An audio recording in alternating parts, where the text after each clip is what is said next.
युद्धे विनाशो नृणांस्त्या शान्तः सर्वं प्रशीयति।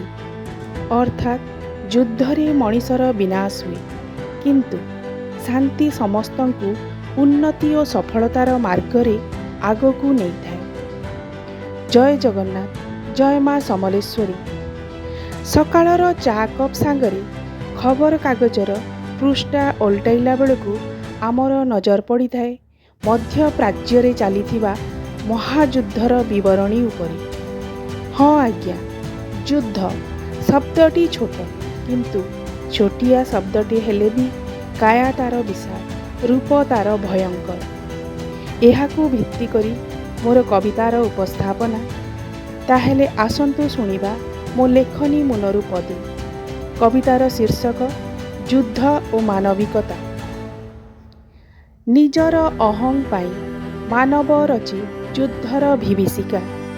निजर अहं पाई मानव रचे युद्धर विभीषिका। बंधा पड़े तार चक्रव्यूरे मानविकता। युद्धर भयाभयता भितरे मृत्युर भय तो सुनिश्चित। समग्र विश्व आज ध्वंस विध्वस्त रक्तरंजित माँ माटी युद्धर रणहुंकार रे। कदर्य कलुषित मानविक मूल्यबोध आज युद्धर कंदल भितरे। दीर्घायु कामनारे व्रती सेई मार संतान पुणी क्रीडनक साजे युद्धर विभीषिकारे। दीर्घायु कामनारे व्रती सेई मार संतान पुणी क्रीडनक साजे युद्धर विभीषिकारे। रचे तांडव मृत्युर। माँ कोले आजी शैशव भी विचलित। शुभुची जननी जाया और भगिनीर आर्तनाद। प्रश्नवाची साजिछि मनुष्यर मनस्थिति। बदली जाइछि विवेकर रूपरेख। बदलिछि मानचित्र मानविक मूल्यबोधर। बदली जाइछि विवेकर रूपरेख। बदलिछि मानचित्र मानविक मूल्यबोधर। जंत्रणारे जर्जरित आज मानविक दृष्टिकोण। शांतिर आश्वास पाई संतुलित हुई मानव जीवन।